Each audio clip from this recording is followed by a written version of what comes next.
¿Habéis visto el libro de Eli, The Book of Eli, sí, de Denzel Washington? La película es una distopia tipo Mad Max donde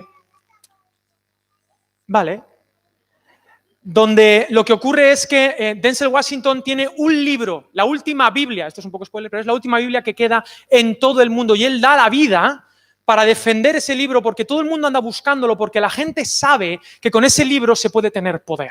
Eso es el libro de Eli, es un poco violenta la peli, pero os animo a que la veáis. Y esto me va a llevar al tema de hoy, la Biblia. Estamos siguiendo, aquí lo tengo, una serie que se llama Valentia Creu, nuestros 7 valores que hemos fabricado, hemos hecho unos cuantos más para que te lo lleves. Si no lo tienes, al final de la reunión, llévate uno de estos marcadores, porque es lo que estamos viendo en la iglesia, los 7 valores. ¿Cuáles son las ideas maestras que articulan nuestra manera de hacer iglesia, nuestra manera de vivir el evangelio? Cada iglesia real, cada manifestación real de la iglesia ideal tiene una manera de hacer las cosas. Y en Valentia tenemos una manera concreta de hacer las cosas. Esta es la cuarta, pero permitidme hacer un pequeño repaso. La primera era que Jesús de Nazaret es nuestro Señor y Salvador, ejemplo de vida e Hijo de Dios. Es nuestro héroe, pero también es nuestro mentor. Y veníamos diciendo que uno de los males, una de las pandemias que tenemos en la iglesia es que lo hemos asumido como héroe, pero no como guía. O algunas personas más modernas o más liberales lo toman como maestro, pero no como Señor y Salvador, no como Dios e Hijo de Dios. Hablábamos de que la vida es clara, la Biblia es clara. El que tiene al Hijo tiene la vida, el que no tiene al Hijo, aunque lo tenga todo, no tiene la vida. Esto es muy doloroso, esto es muy exclusivista, pero si es verdad, uno tiene que plantarse delante del Señor y reconocer a Jesús, al Hijo de Dios, como Dios. Como dice Isaías, le llamarán Padre Eterno. El Padre es eterno, por lo tanto, el Hijo también. No puede haber un Padre eterno sin un Hijo eterno. ¿Te has pensado eso alguna vez? Eso es muy bonito. El Hijo de Dios. Jesús dijo de sí mismo, yo soy el camino, yo soy la verdad, yo soy la ¿qué? La vida. Nadie viene al Padre sino por mí. Y no desde que Jesús nació, sino desde Génesis. No ha habido nadie en la historia humana que se haya acercado a Dios, sino a través de Jesús. Al Padre nadie le ha visto jamás. El Hijo lo ha dado a conocer, Juan 1,17.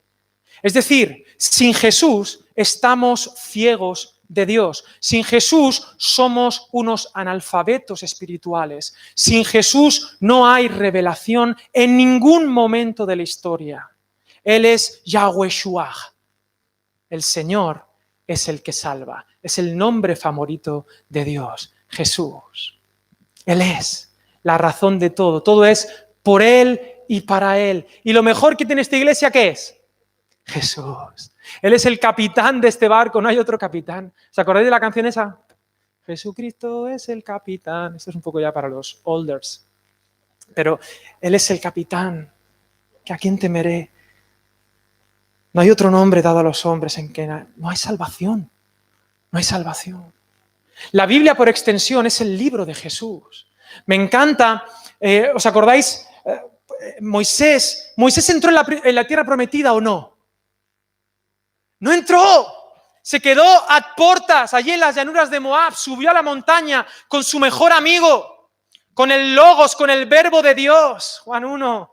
Llegó allí y allí murió, viendo la tierra prometida, casi como Martin Luther King con ese último discurso, ¿no? Que dijo en Memphis y que murió sin ver la abolición de todo el problema que había social entre blancos y negros en los Estados Unidos y todas las cuestiones de las leyes. Ese Moisés llegó allí, pero sí que entró con su mejor amigo. ¿Os acordáis de la transfiguración? Allí en el monte de la transfiguración, de repente Jesús brilla, se manifiesta de alguna manera misteriosa con todo su poder y de repente llegan sus 2 amigos, el poli y el motero. ¿Quiénes llegan? Moisés y Elías, que son la ley y los profetas. El Antiguo Testamento representan la Escritura. Llegan allí. Y Moisés, yo me imagino a Moisés diciendo, gracias Jesús, llevo miles de años queriendo entrar en la tierra prometida, pero sin ti no quería entrar. Aquí estoy, qué final de vida más bonito, ¿verdad? Moisés dijeron que no, lo castigó Dios, tal, no, y ya dije, déjame ya estoy muy yayo, vámonos para el cielo un rato y ya me llevarás. Y allí en el monte de la transfiguración, Elías, los profetas, Moisés, la ley, pero llega una voz que dice, este es mi hijo, a él oíd, a él oíd, a él, no a este, no al otro, a él. Y desaparecieron. ¿Y quién quedó? Solo Jesús. Jesús de Nazaret es nuestro Señor y Salvador, ejemplo de vida e Hijo de Dios. No hay otro nombre dado a los hombres. Pero entonces Él funda el movimiento de salvación, la Iglesia. Y la Iglesia existe para seguir con la misión que Jesús le encomendó hasta que Él vuelva. La Iglesia no es para tu comodidad, no es para tu moralidad, no es para que tú te sientas bien ni te sientas mejor que nadie. La Iglesia existe para responder a la llamada de socorro del mundo. No te ruego, Juan 17, dijo Jesús, que los quites del mundo, sino que los guardes del mal. Como tú me enviaste a mí, así yo les envío. La Iglesia es el único movimiento, la única institución, la única organización, el único organismo, la única empresa eterna. En los cielos habrá gente de toda lengua, toda tribu, toda nación. Hablaremos en valenciano, en castellano, hablaremos en todos los idiomas, pero seremos la novia, la esposa, seremos la eclesía. Así que te invito a ti, que estás enredado con tus cosas, te invito a que formes parte del movimiento imparable de Jesús llamado la Eclesía. Y es imparable no porque nosotros seamos imparables, sino porque nos dio el Espíritu Santo, que es el Espíritu de Jesús. Él nos lo dio. Porque sin el Espíritu Santo la misión es imposible. Porque nadie, tú, yo no sé si tú eres creyente o no, pero si tú crees es porque el Espíritu Santo te ha hecho clic. Yo no puedo convertir a nadie. Yo esta mañana de una manera casi especial, me siento muy inútil. Soy consciente cada vez más de mi ¿cómo se dice? No sé, de mi incapacidad, gracias papá, mi padre siempre ahí, de mi incapacidad, ¿no? Yo no puedo, me encantaría tener la habilidad de convertir a la gente, ¿te imaginas? Cómo molaría, ¿eh? Yo no puedo convencer a nadie, no me puedo a veces ni convencer a mí. No puedo convencer a las personas cercanas. La conversión es un milagro que solo el Espíritu Santo puede hacer. Hay un punto de misterio. Yo puedo hacer lo que puedo hacer. Decía Martín Lutero, yo no hice nada, la palabra lo hizo todo.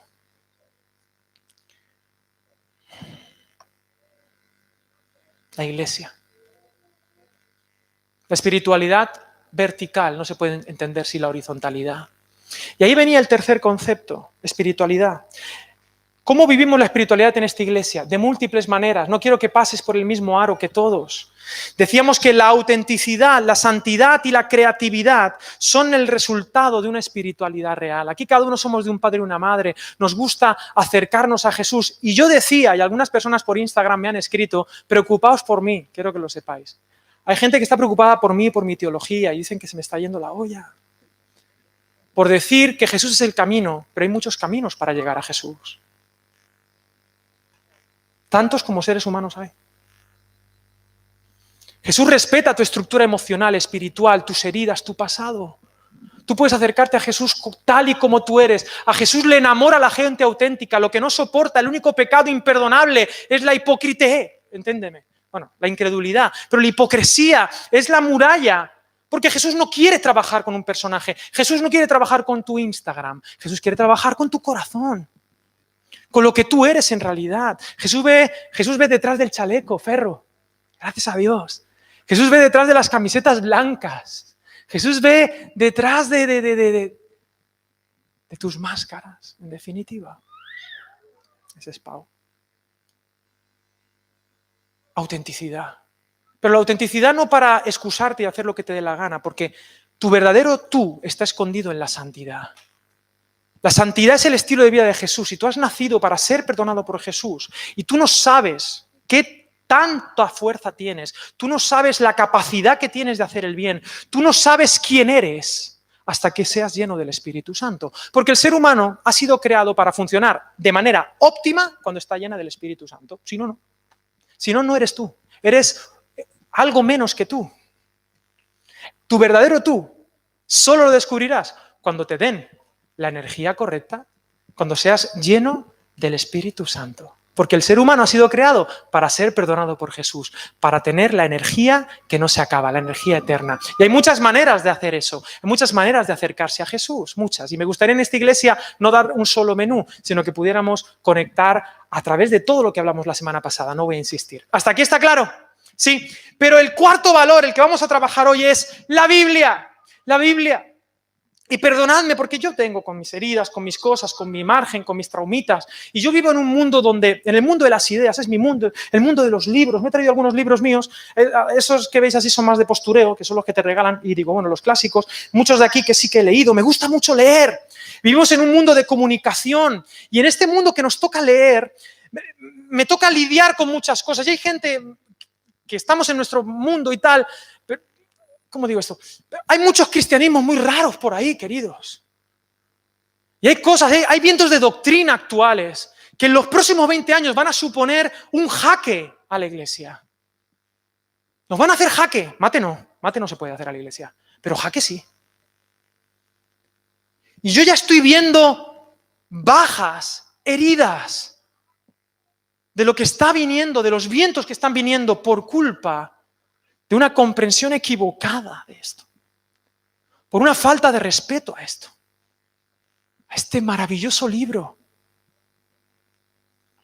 Me encantan los libros, no sé, yo saco cosas muy buenas. Ahí tengo, por ejemplo, Los hermanos Karamazov, ¿lo habéis leído? De Dostoyevsky, la primera novela moderna, digamos, ¿no? Interiorista, fantástica, preciosa. Tengo ahí George Orwell, 1984, las últimas 100 páginas son terroríficas, es una tortura, literalmente. Me encantan los libros. Shakespeare, ¿habéis visto o habéis leído Hamlet? Hamlet es un teatro dentro de un teatro. Un tipo hace 500 años haciendo metanarrativas. Un genio. Un genio. Me gustan los libros. Me empapo. Facebook, ¿tenéis Facebook? Las cosas que la gente pone ahí. Me encantan, ¿no? Cada uno pone lo que le parece. Teólogos que no sabes cómo viven, pero te ponen cositas. Y tú sigues esas doctrinas, tú sigues esas movidas. O no hace falta que sean teólogos, gente que predica su idea, predica su salvación, su evangelio, y tú tragas. Somos lo que comemos, dice el versículo, ¿sí o no? No dice ese versículo, eso no dice ningún versículo, pero cosas parecidas. ¿Cómo podemos tener hábitos saludables con la palabra de Dios? ¿Cuáles son los impedimentos que hacen que no tengas a la Biblia en el lugar que le corresponde? Procuremos, pues, entrar en aquel reposo, decía Carlos, shalom, ¿no? Ese reposo, me gusta esa palabra, shalom, es mucho más amplia. Tiene que ver con la armonía, con cómo deben ser las cosas. Ahora tenme paciencia, perdón. Entremos en el reposo para que ninguno caiga en semejante ejemplo de desobediencia. ¿De qué se trata esto de la Biblia? ¿Qué es la Biblia? Porque la palabra de Dios es viva y eficaz y más cortante que toda espada de 2 filos. Me gusta decir que es un bisturí. No es para destruir, es para operar de manera muy, muy precisa. Hoy en día queremos juzgar la Biblia. Cielo y tierra pasarán, pero mis palabras no pasarán. Penetra hasta partir el alma y el espíritu, las coyunturas y los tuétanos, y discierne los pensamientos y las intenciones del corazón. Y no hay cosa creada que no sea manifiesta en su presencia. Antes bien, todas las cosas están desnudas y abiertas a los ojos de aquel de quien tenemos que dar cuenta. Por tanto, esto hay que seguir el texto. Esto está en Hebreos 4. Teniendo un gran sumo sacerdote que traspasó los cielos, Jesús, el Hijo de Dios, retengamos nuestra profesión, porque no tenemos un sumo sacerdote que no pueda compadecerse de nuestras debilidades, sino uno que fue tentado ¿en qué? A ti te explota la cabeza con lo que acabo de leer. La carta a los Hebreos es la carta de la empatía de Dios. La carta a los Hebreos es una oda maravillosa que no se sabe quién es el autor, y eso rompe con una de las condiciones para que un libro esté en el canon. Pero era tan brillante esa obra, tan increíble, tan cristocéntrica. Este autor lo que consigue hacer en Hebreos es que pilla todo el Antiguo Testamento y lo enfoca en Cristo. Y dice, Jesús es más, Jesús es más, Jesús es más, Jesús es más, Jesús es más. Él es todo, pero dice, fue tentado en todo. Antes nos hablaba por no sé qué y por no sé cuántos, ahora nos habla por el Hijo. Capítulo 1. Él es todo. La carta a los Hebreos pero nos dice, ese Dios que se manifestó, el misterio de la encarnación, fue tentado en todo. Eso es increíble. ¿Tú sabes por qué Dios es capaz de salvarte a ti, que eres un pecador profesional? No por su poder, sino porque fue tentado en todo. Porque se identificó contigo y se ganó el derecho delante de los cielos de decir, yo sí. Això ho pagué yo. Yo fui tentado en todo, pero sin pecado. No tenemos un sumo sacerdote que no pueda comprendernos. Él es el puente perfecto. Él es Dios. Él es el humano más humano. Me encanta. No hay otro nombre. Acerquémonos, pues, confiadamente al trono de la gracia para alcanzar misericordia y hallar gracia para el oportuno socorro. ¿Qué tiene que ver esto con la Biblia? Mirad, los cristianos, ahora que no nos está escuchando ningún no cristiano, a veces caemos en tautología. ¿Sabéis lo que es una tautología? Una tautología es un argumento circular, que si yo reconozco la autoridad de la Biblia, no me importa, porque claro, ¿qué es la Biblia? Y tú que eres evangélico, yo también sabemos qué es la qué. La palabra de Dios. ¿Por qué? Porque lo dice la Biblia. Pero eso es una tautología. Eso es una tautología. Que tú me digas que la Biblia es la palabra de Dios porque lo dice la Biblia es un pensamiento circular, que a mí me vale. Para mí es válido, pero para la gente no. Por lo tanto, tenemos que argumentar de otra manera. Y la única que se me ocurre es la de siempre, Jesús. Jesús, que es el Hijo de Dios y que resucitó, y que en Él está anclada, Él es la piedra fundamental de todo, Él es la cabeza del ángulo. Nosotros no somos biblianos. ¿Somos qué? Pero yo leo la Biblia desde Cristo. Oísteis que fue dicho, pero yo os digo. Por eso somos cristianos. Pero la Biblia, por extensión, es la palabra de Dios, porque la Biblia dice que Jesús es la palabra de Dios. Y lo que avala a Jesús es su resurrección, el testimonio de la resurrección. Y Él reconoce la Escritura, en un sentido, ¿vale? Yo sé que esto para los profesionales no es tan fácil, pero Jesús reconoce las Escrituras, la palabra de Dios. Acordaos de Lucas 24, cuando él está con Cleofas y el otro o la otra camino a Emaús. Y dice que mostrándole las Escrituras, ¿hablaban de quién? De él. La Biblia sin Jesús no tiene ningún sentido, Capi. ¡Ninguno! La Biblia sin Jesús es una pregunta incontestable. Dice Romanos, ¿dónde lo tengo? Es que estoy aquí desordenado y no he dormido y estoy de after. ¿Dónde está esto? Romanos 10:4. Pero el fin, el objetivo de la ley es Cristo. Para justicia a todo aquel que cree. No hay nadie en la historia que se haya salvado por la ley. Nadie. Nadie. Todos se han salvado por Jesús. Todos. Pero la Biblia, cuidado, no me la desprecies. Porque la Biblia desde Génesis 1 hasta Apocalipsis 22 es palabra de Dios. Porque es la palabra extendida de Jesús. Es el libro, es el mapa mental, es la mente de Cristo, es la narrativa que da sentido a todo lo que hacemos. ¿Y tiene complicaciones? Sí que las tiene, claro que las tiene.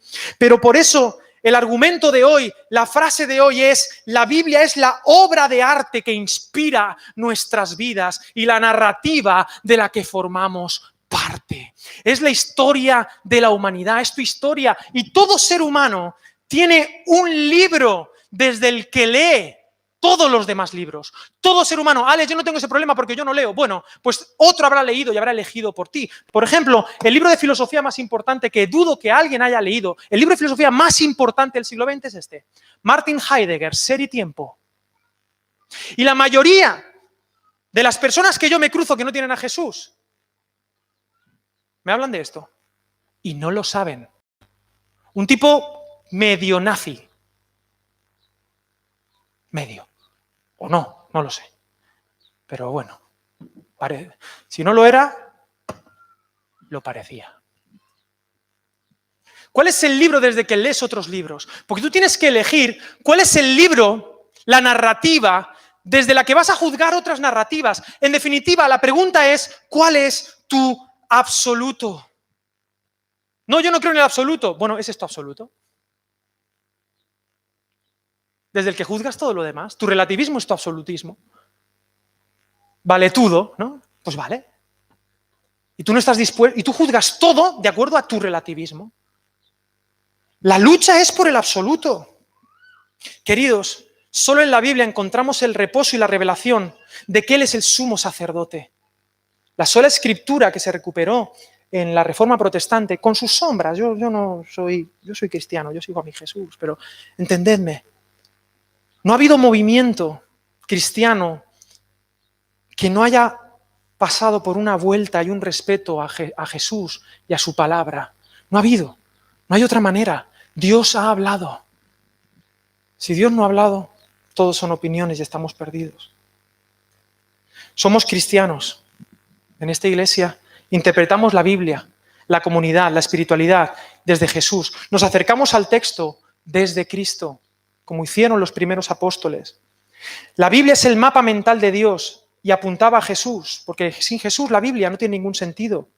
Con Jesús la Biblia es fuente de sentido y propósito.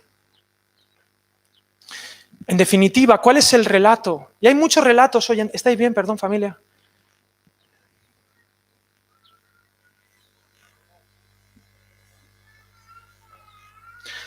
Hay muchos relatos políticos que quieren hacernos leer la Biblia desde su relato.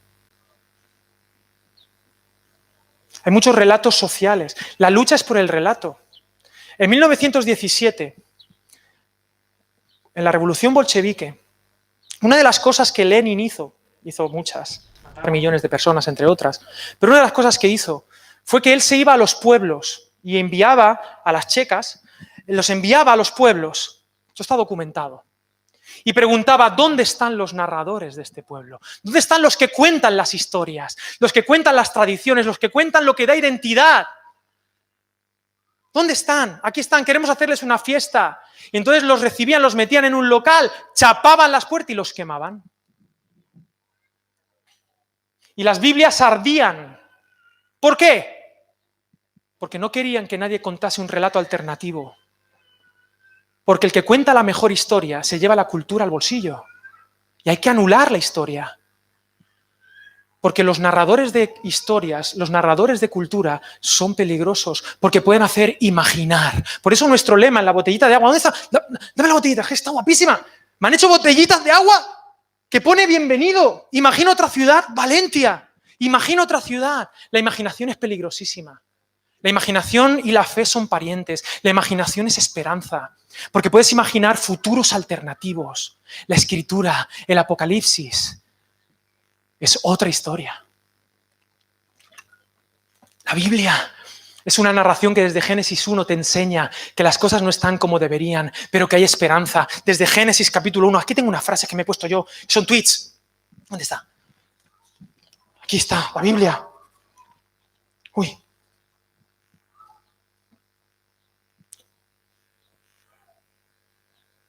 La Biblia, cuando ha sido desatada, ha sido la causante de los mejores bienes de la historia. La Biblia, escúchame lo que te voy a decir.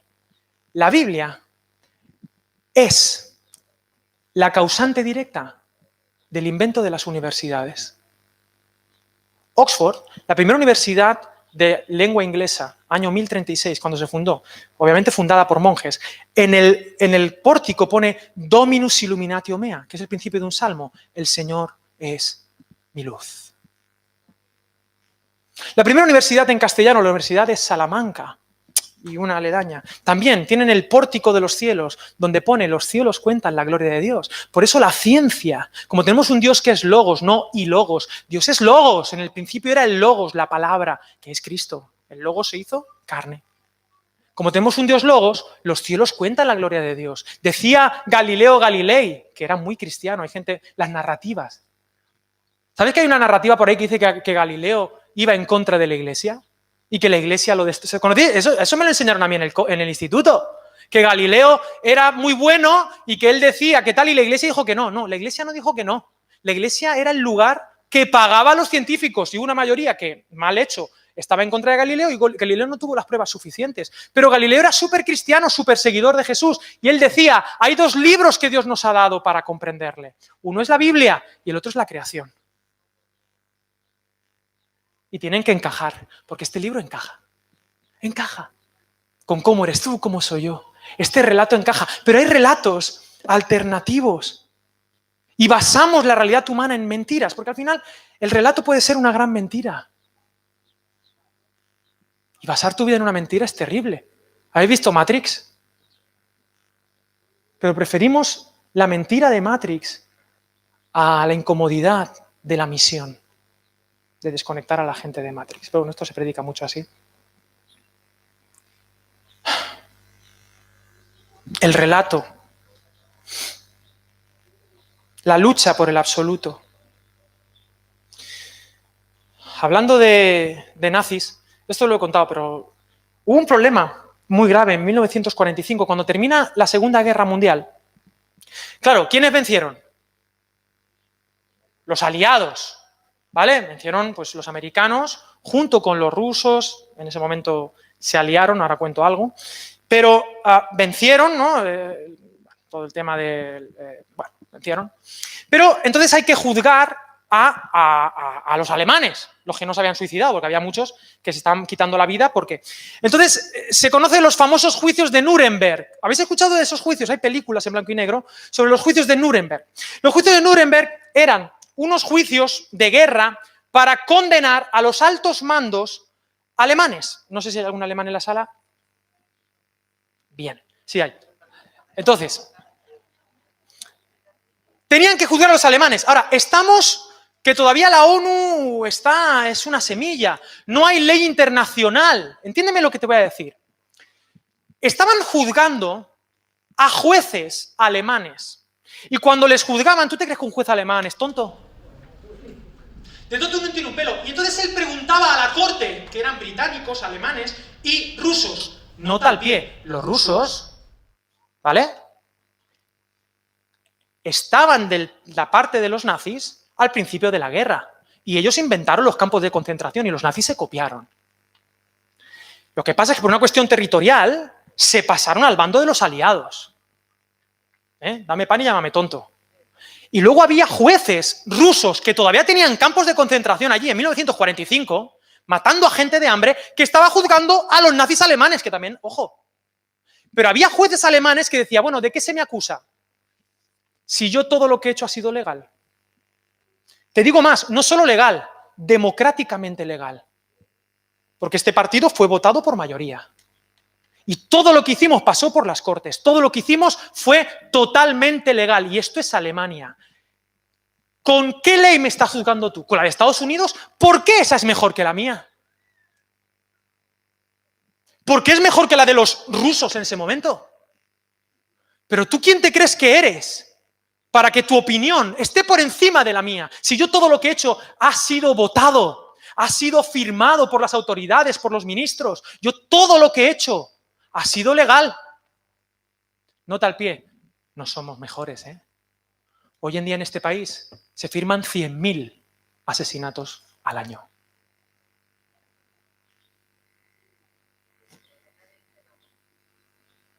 ¿Vale? ¿Con qué derecho tú me juzgas a mí? Entonces, las naciones llegaron a una conclusión. Tiene que haber una ley. Tiene que haber un absoluto que no dependa ni siquiera de la mayoría. Porque la mayoría se puede equivocar y puede hacer atrocidades. La cultura, la sofisticación puede hacer maldades muy grandes también. Tiene que haber algo, un absoluto. Entonces, hicimos lo que pudimos. Pero quiero deciros que los derechos humanos beben de la tradición judeocristiana. No sé si estoy siendo torpe con lo que estoy queriendo decir. Grito mucho. Queridos, si Dios no ha hablado, todos son opiniones. Y si los nazis hubieran ganado la guerra, nos hubiera parecido perfecto lo que hicieron. Porque si Dios no ha hablado, el que tiene el poder tiene la razón. Pero Dios ha hablado. En Cristo. Él ha dicho quién es. Y desde Jesús, ¿cuál es el libro? ¿Cuál es el relato desde el que miras los demás relatos? Porque si no sabes qué pasa, y esto es lo que está pasando hoy, y es lo que estoy viendo en algunos lugares, eso es lo que veo que está pasando hoy en muchos lugares, en muchas iglesias, en muchas vidas. Nos acercamos a la Biblia, fuente de absolutos, amorosos, de verdad, de Jesús. Y entonces estamos leyendo la Biblia, que sí es un mosaico. La Biblia es como, yo siempre digo, yo no sé si es la primera vez, pero nuestra iglesia es como esto, ¿verdad? Somos un montón de pedazos rotos que arañamos. Somos un montón de trocitos, cada uno de una manera. Pero Dios te ama tal y como eres y no por cómo deberías ser. Pero juntos somos una obra maestra de Dios, una obra preciosa. Si te acercas mucho a un punto, verás que es imperfecto. Pero si ves el cuadro completo, verás que es perfecto. Esos somos nosotros. Así es la palabra. La palabra, hay muchos términos teológicos y no te quiero aburrir. La revelación progresiva, la perspectiva, el diálogo interno, las voces, las teologías que hay en el Antiguo Testamento, cómo los profetas dialogaban entre sí, cómo recuperaban la ley, el libro de la ley, que era el Deuteronomio, cómo lo querían recuperar, cómo el pueblo de Israel siempre tendía a la idolatría. Hay muchos diálogos internos, aparentes contradicciones preciosas. Pero ¿sabes lo que está pasando hoy en la iglesia? A mí no me preocupa. Mira, ¿sabes lo que hace el mundo con la Biblia? Pero a mí eso no me preocupa. Estoy acostumbrado a que hagan eso. No me da miedo que me tiren la Biblia al suelo. Ningún miedo. Porque la iglesia, desde fuera, no se puede destruir. No se puede. Es imposible. No se puede destruir. Que hagan lo que quieran. No van a poder. No pueden. Pero entonces, nos acercamos a la Biblia y leemos. Y tenemos un libro desde el que hemos leído.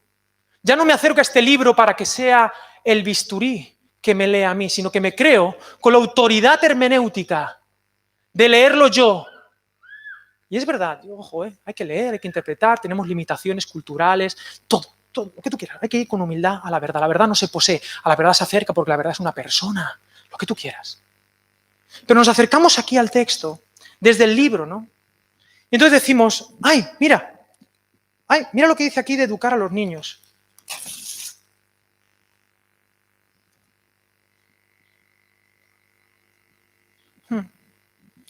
Sí, lo otro sí que lo dejo.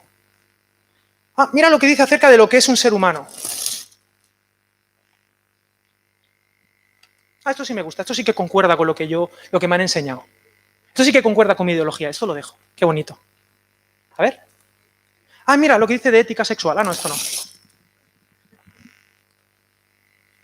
no. Acerca del manejo del dinero, de que esto es nuestro. No, esto mejor. Mira lo que dice del cuidado de los extranjeros, de los más débiles, de los niños. No hace falta, a ver.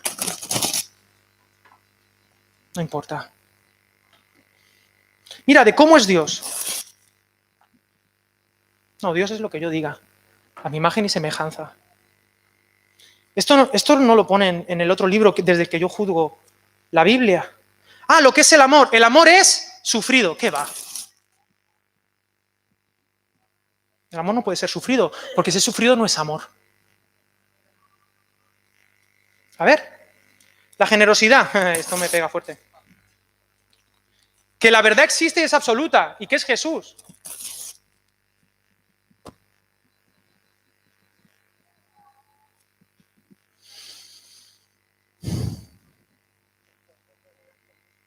Que todos somos pecadores y que la gracia es igual para todos y que no tenemos derecho ninguno y que todo es por gracia. Yo soy mejor que los demás.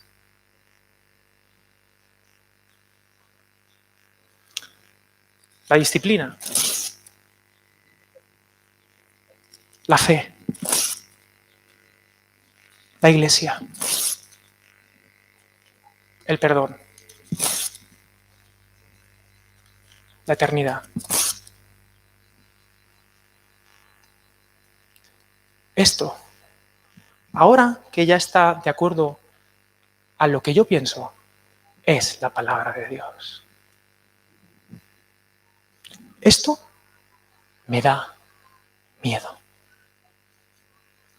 Y es lo que está pasando ya.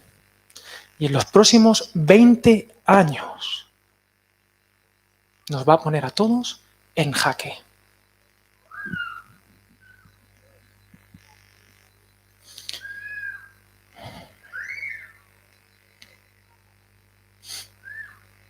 Podía haber arrancado más, pero tú no sabes lo que me duele a mí, que soy el director de una academia de la Biblia.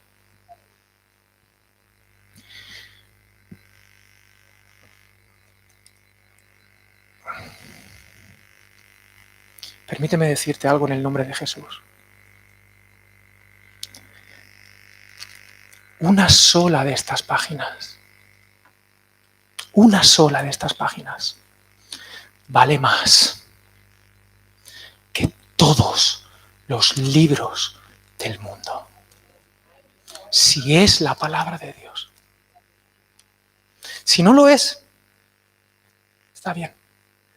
Pero si esto es la palabra de Dios, solo aquí hay esperanza. Para ti, en este relato.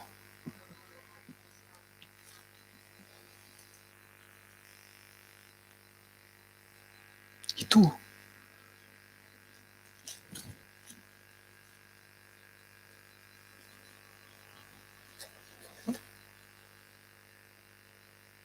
Si es, si no es, comamos y bebamos, que mañana moriremos. Tonto el último. Pero esto vale más que todas las obras de Shakespeare, que todos los cuadros de Picasso, que las ideas de todos los filósofos, de Platón, de Aristóteles, de Martin Heidegger, de todo, si es la palabra de Dios.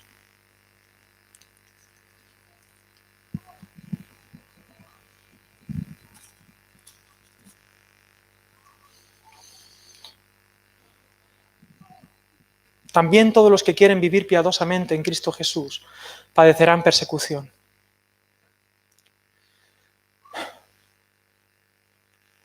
Segunda de Timoteo 3:16. Toda la Escritura es inspirada por Dios y útil para enseñar. Esto es útil. Esto puede conmigo, lo único que puede. Esto puede limpiar mis heridas.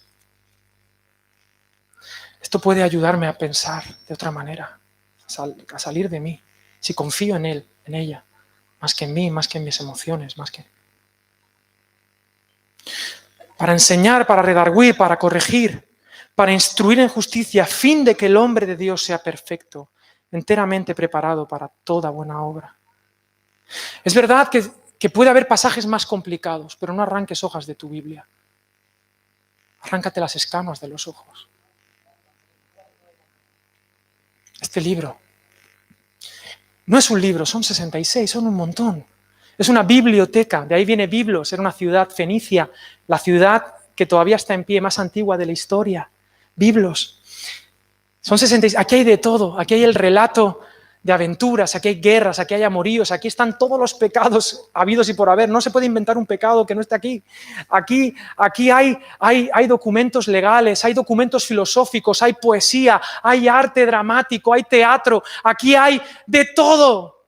Es un libro extraordinario, un compendio, es un trencadís fantástico. Hay pasajes difíciles que dialogan unos con otros. Hay contradicciones aparentes, es hermoso, es precioso, es nuestro relato desde el que construimos nuestra vida.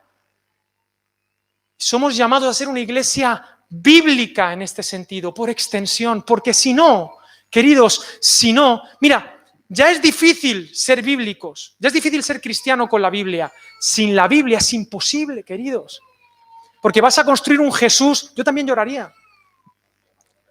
Yo también lloraría, lo estoy diciendo claro, es para llorar. Queridos, sin Jesús Perdón, sin la Biblia, Jesús será lo que a ti te dé la gana. A tu imagen. Con la Biblia ya hay gente que lo hace. Sin la Biblia seguro que lo haces. Seguro. Un Jesús a la moda del siglo XXI. Pero Jesús siempre debe ser radicalmente diferente, profético.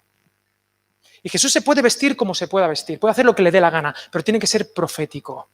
Porque estamos en el mundo, pero no somos del sistema. Queremos colapsar el sistema y traer el reino invisible de Dios y hacerlo visible. Venga, tu reino. Hemos nacido para vivir esta narrativa. ¿Y quién lo asegura?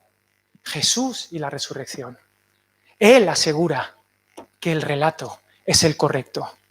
Dios validó el relato de Jesús, la Escritura. Dios dijo, a él oíd, a él oíd.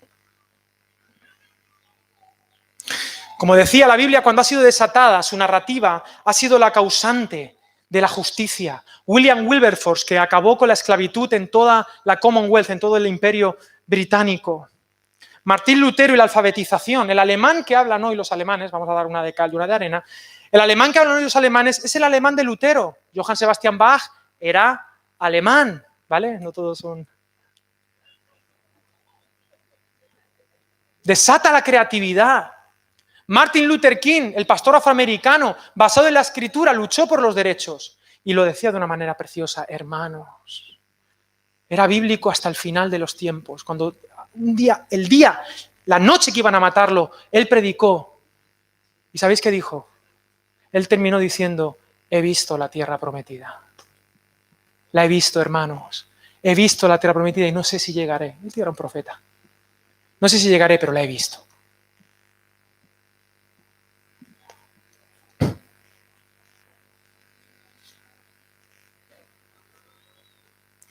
Un joven que estudiaba la Biblia en un grupo pequeño, en una mesa. ¿Sabéis que esta iglesia se distribuye en mesas, no? ¿Estáis bien, familia? ¿Estáis a gusto? ¿Subo el aire?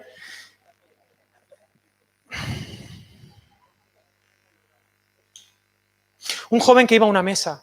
¿Yo para qué voy a ir a una mesa? Vale, ahora te cuento para qué vas a ir a una mesa. Un joven que era un grupo pequeño, iba a un estudio bíblico los jueves por la tarde y estudiaba la Biblia. Empezó a estudiar a Jesús y he arrancado Biblias hojas del Antiguo Testamento, pero hay gente que arranca hojas también del Nuevo, ¿eh? Ojo, y de Jesús, que esto no me interesa, esto sí. Vaya tela marinera. Una cosa, la gente...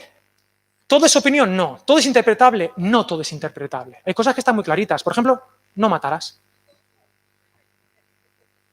¿O qué? ¿Cómo interpretamos no matarás? Por ejemplo, en un sentido, ¿no? Bueno, lo hablamos. X. Hay absolutos. La semana que viene hablaremos de algunos absolutos fundamentales. Alan.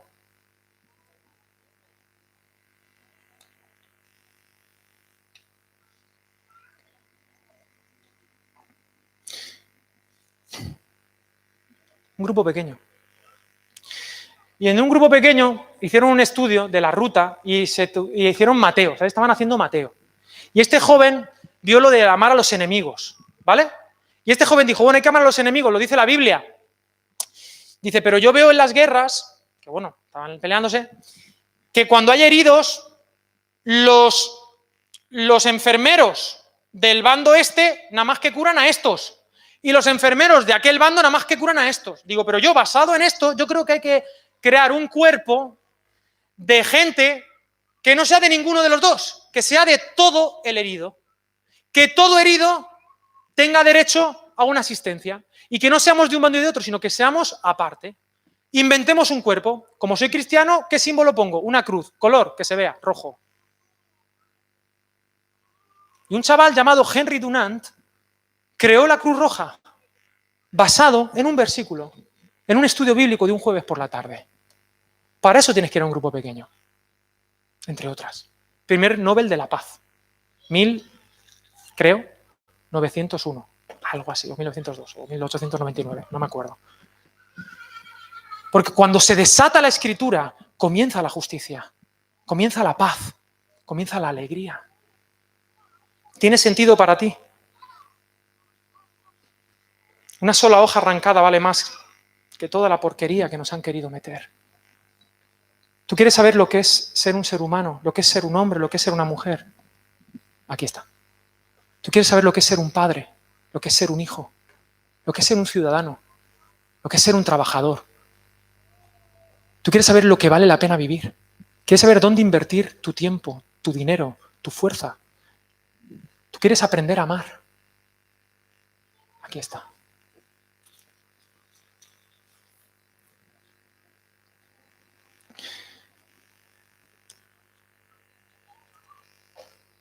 Europa está olvidando su tradición judeocristiana y por eso se está deshaciendo en pedazos. Como dije ya hace unos domingos, fuimos el primer continente en ser cristianizado por el sueño de Pablo: ven a Macedonia, ayúdanos. No valíamos nada, somos un apéndice de Eurasia, siempre a las manos peleándonos. Pero Europa, para bien o para mal, se convirtió en la cuna. No teníamos las papeletas para desarrollar ni la ciencia, ni los hospitales, también es un invento de la Escritura. Pero este apéndice, que es un trozo así raro de Eurasia, gracias, no lo digo yo, lo dicen los historiadores no creyentes, pero estamos siendo el primer continente en ser descristianizado, hemos sido el primero. Las iglesias son museos, muy bonitos, pero son museos. ¿Qué visitas? Pagas dinero para entrar, ¿no? 2 euros. Museos. ¿Cuándo la iglesia dejó de ser un movimiento y se convirtió en un monumento?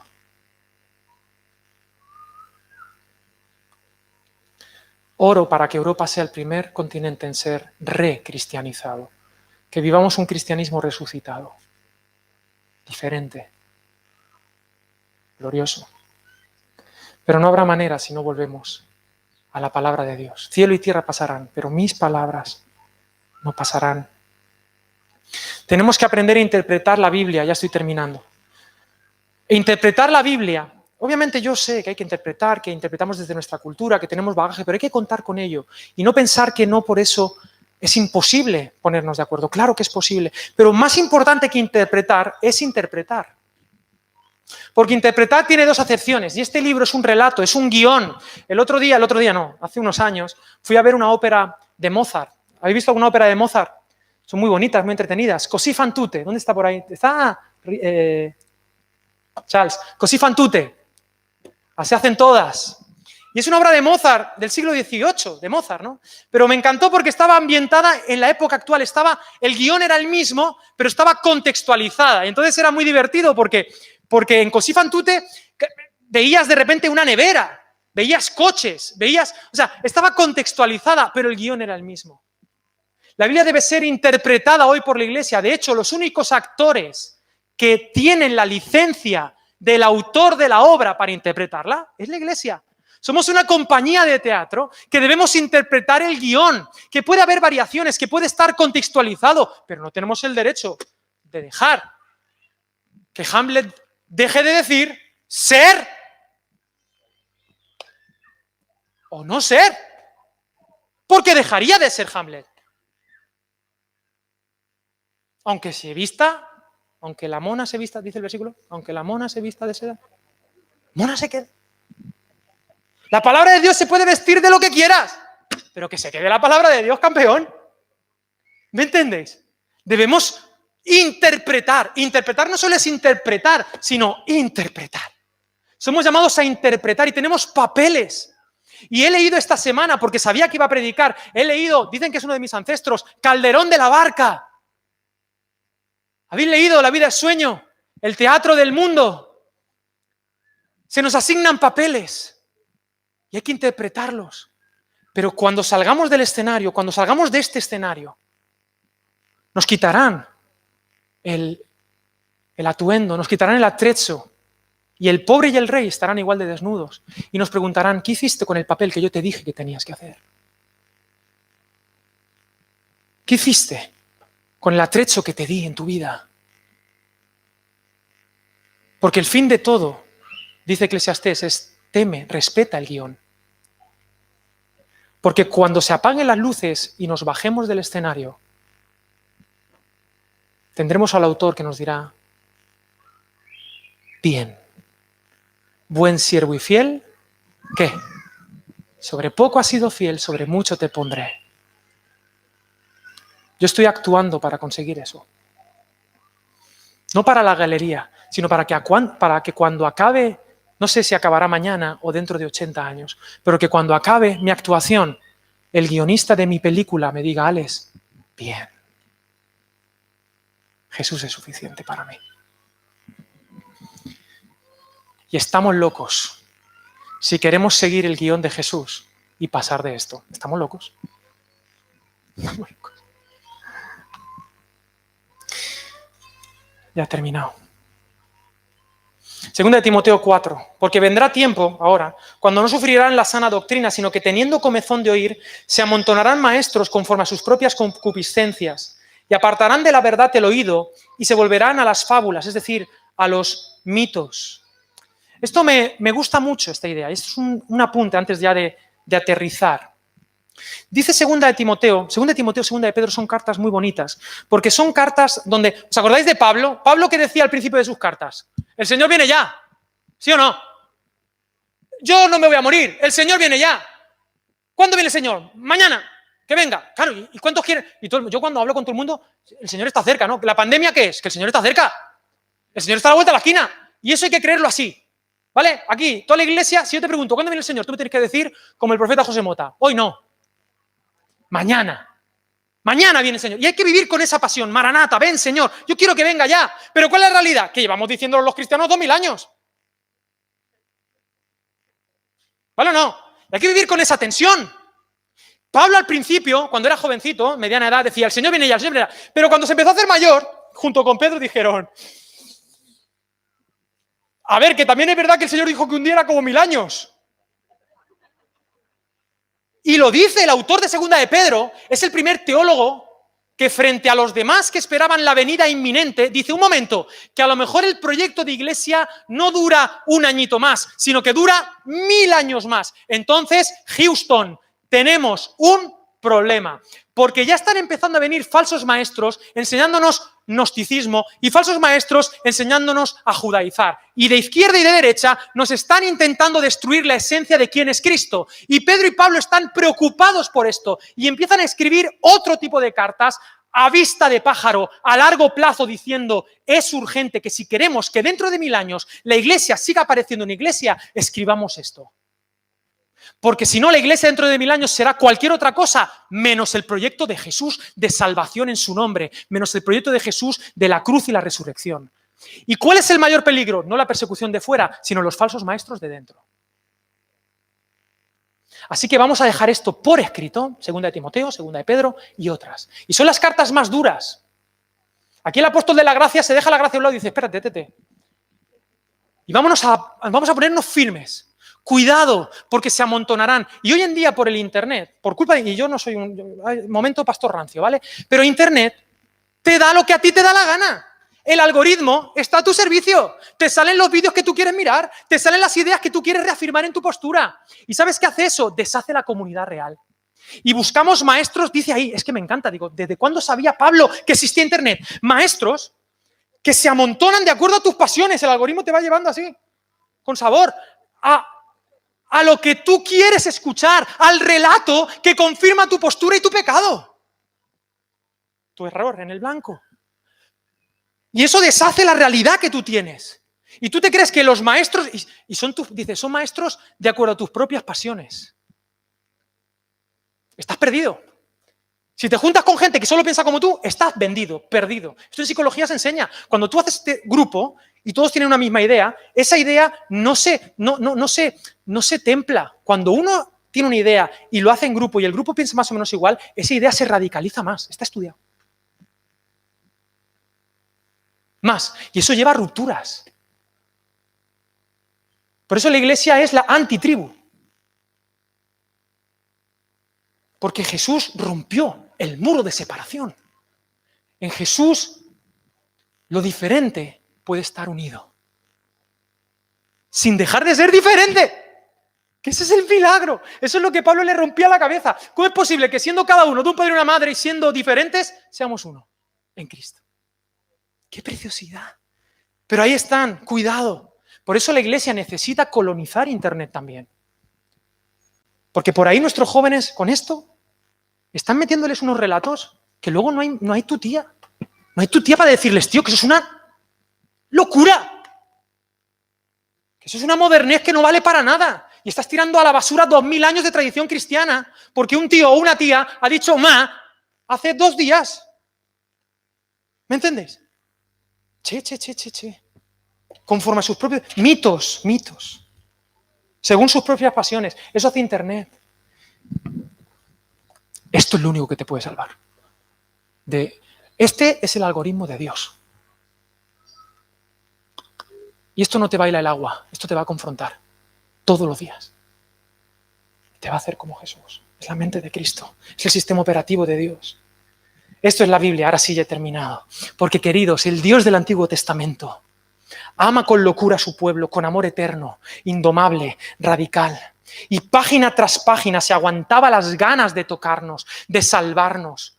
El leitmotiv del Antiguo Testamento es un Dios que, a pesar de que el pueblo rompía el pacto vez tras vez, Él decía, mi amor es incondicional. Igual pasarían las consecuencias. Hubo un éxodo, hubo un segundo éxodo también, cuando fueron a Babilonia. Pero si llegasteis a Babilonia, yo llegaré a Babilonia con vosotros. Y cuando volváis, yo volveré con vosotros. En Ezequiel se ve cómo la Shekinah de Dios se va al exilio con su pueblo. Porque Él ha dicho, mi amor te he amado, dice, con amor eterno te he amado. El Dios del Antiguo Testamento tiene más gracia. Es gracia. Yo me veo al Dios del Antiguo Testamento así diciéndole, a ver, los que creen que en el nuevo cambio, a ver, no se saca pecho Dios. Me he amado con amor eterno, me he desgarrado, página tras página. Ay, socorro. Y dice, se aguantaba las ganas Dios de tocarnos y abrazarnos hasta que explotó en Cristo. Queridos, Jesús no es el plan B de Dios. Escucha esto. Jesús no es el plan B de Dios.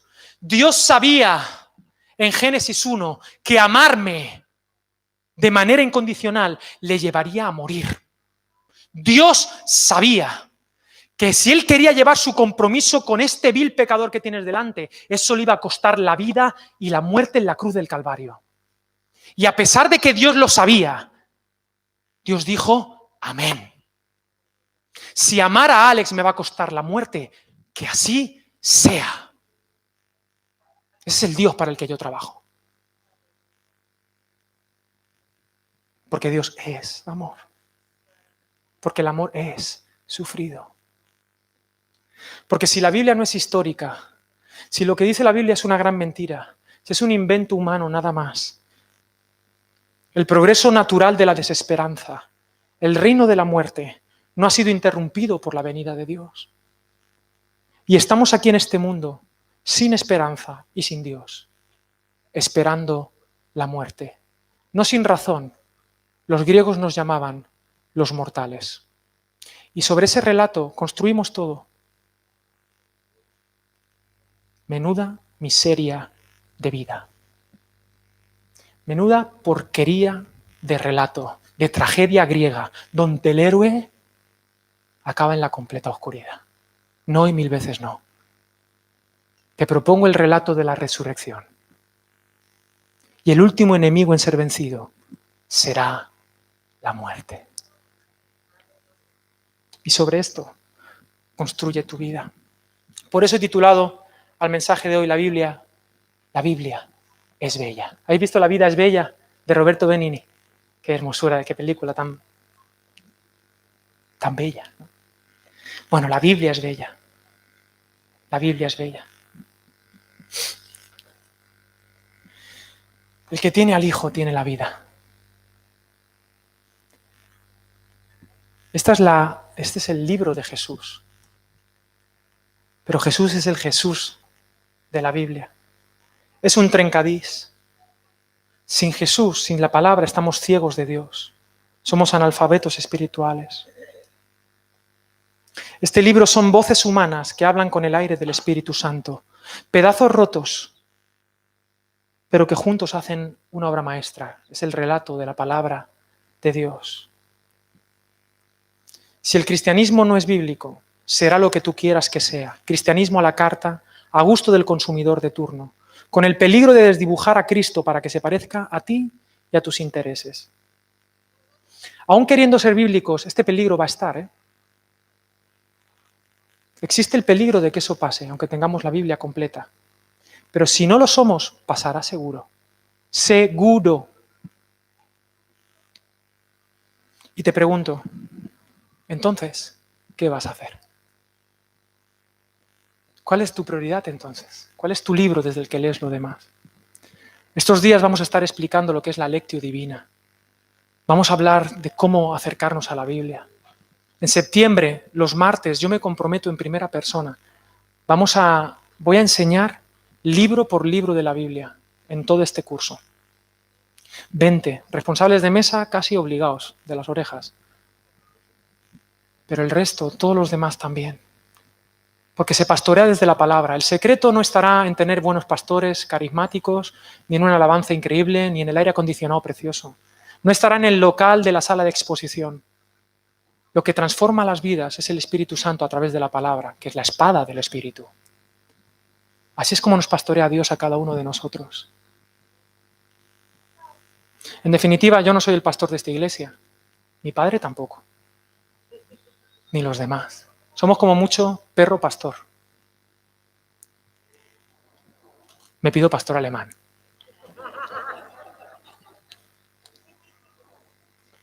Pero esta iglesia tiene un pastor que se llama Jesús de Nazaret, que nos pastorea con su vara y su callado. Y nos lleva a verdes pastos, nos lleva al descanso. Pero tú tienes que comer. ¿Qué vas a hacer? Empápate de esta narrativa y lee mucho. Mira, lee mucho. Esta no es mi Biblia, ¿eh? Esta es mi Biblia. Está viejita, está rota, es un trencadís, está reventada. Desde los 15 años. Un pastor me dijo, Alex, lee este libro de principio a fin. No tienes por qué tú hacer lo mismo, pero me dijo, lee este libro. Y yo con 15 años leí este libro. Y de repente este libro me leyó a mí. Y no he podido dejarlo. Y cuando me fui a la facultad de psicología, yo me compraba todos los libros de la universidad, todos. Me gastaba mucha pasta, muchísima. Aparte, como era familia numerosa, me costaba el 50%. Y yo me compraba todos los libros, Alex, los de consulta, todos, allí los tengo. Pero yo tenía una manía. Una manía. Yo estudiaba psicología, pero yo después ponía todos mis libros así. Y encima de ellos, la Biblia. Y cuando yo volvía a estudiar, yo me acordaba siempre, un momento. Y lo primero que tomaba era mi Biblia. Leía. Y después, psicobiología, fundamentos biológicos de la conducta. Pero yo tengo una manía. Mi Biblia no puede estar debajo de ningún libro. Esto es una manía, ¿eh? Esto no pasa nada. No es magia ni nada, pero es un toque bonito. Es un toque bonito. Que la palabra de Dios, que es luz, que es lámpara, esté por encima siempre. Y ya me tengo que callar, porque se me ha hecho un pelín tarde. No suelo predicar largo, ¿eh? Os invito ahora a terminar en las mesas con una sola pregunta. Porque la Biblia no se ha escrito para ser leída, sino para ser obedecida, para ser comprendida. Es decir, la Biblia no se ha escrito para ser interpretada, sino para ser interpretada. ¿Se entiende? Así que la pregunta es, por muy torpe que yo haya sido, ¿qué vas a hacer con tu Biblia? ¿Qué vas a hacer a partir de hoy con la Biblia? Piénsalo, compártelo en una mesa, en un grupo pequeño, y termina orando y dándole gracias a Dios. Porque la palabra de Dios es viva y es eficaz, es más cortante que toda espada de dos filos, que penetra hasta partir el alma y el espíritu, las coyunturas y los tuétanos, y discierne los pensamientos y las intenciones del corazón. Esto es dinamita pura, esto es energía para ti. Prioriza.